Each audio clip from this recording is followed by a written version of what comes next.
Bill O'Reilly is the host of The O'Reilly Factor on Fox News and the author of the new book, Kennedy's Last Days. Bill, good to see you. Good morning. Thank you. Let's pick up where Andrea just left off. Edward Snowden. Is this guy a criminal who deserves to be prosecuted to the full extent of the law? Is he a whistleblower who deserves the protection of the law? Well, you got to arrest him. He violated U.S. law, and he may have done a good thing, but jury's going to have to decide. Well, he arrest him because he may have violated the law, but may have done a good thing. Yeah. Give me the gray area there. There's no gray area. He violated you can violate the law sometimes and do a good thing, but you have to come and convince the jury why you did what you did and why it was noble. He says it's important for people to know about this program so they can debate it. James Clapper, the chief of intelligence, says, no, he's done severe damage to our national intelligence. I don't know. I mean, how can I possibly know? I haven't seen the evidence. We don't even know what the government's doing yet. I mean, we know what he says, this guy Snowden, but we don't know if it's true. So we have to see if the government is seizing everybody's email. Now, if the government's doing that, the government's breaking the law. So then this guy becomes a hero.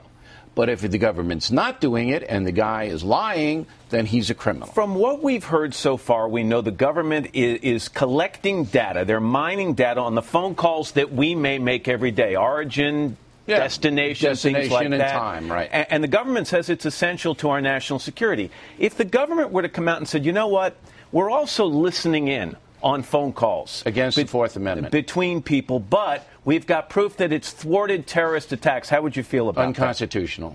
It's unconstitutional. You have to get a specific warrant for a specific phone call or email. You just can't say, oh, we're protecting everybody, so we're going to throw the Constitution out the window. That's the key issue.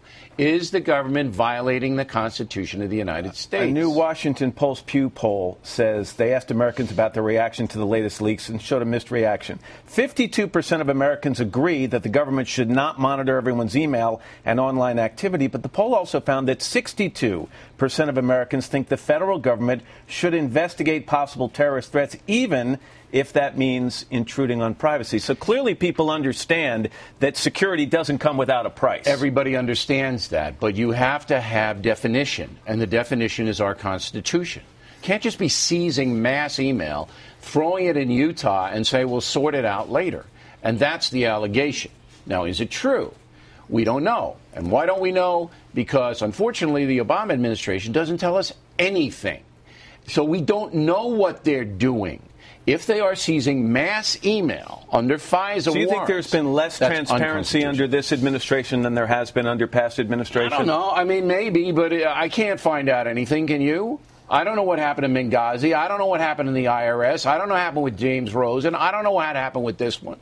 I don't know what happened. They won't tell us anything. Do you think those are just unrelated stories that can't be tied together? Or do you think, as some critics say, this is a second term in full reverse because of abuses of power? All I know is it's chaos. It's scandal du jour. What day is it? Tuesday. Now we have Hillary Clinton running around with some Belgian ambassador not doing what he should do. Every day it's something else. We are going to have a full segment with you in an hour or so on your new book about Kennedy. Just let me ask you this question, though. When you deal with a subject like JFK, for a group of readers that are too young to remember JFK, or even JFK Jr., for that matter, how do you make it relatable to them? Pictures. We have stunning pictures in this kid's book called Kennedy's Last Days.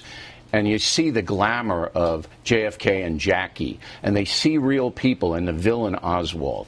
You have to arrest the children's attention by visuals in the age of the Internet, and that's what we've been able to do in this book. And then when they get interested in those people, we want to find out what happened to them. You've touched on something with this series of books, and we're going to talk to you, as I said, at greater length about that. And I'm in your dressing room, right? In the hour, I get to use your dressing room now? Look at Larry, you don't want anybody in that dressing room. The drawers are locked. Let me tell you the doors are locked with bolts. Bill, thanks. Appreciate it.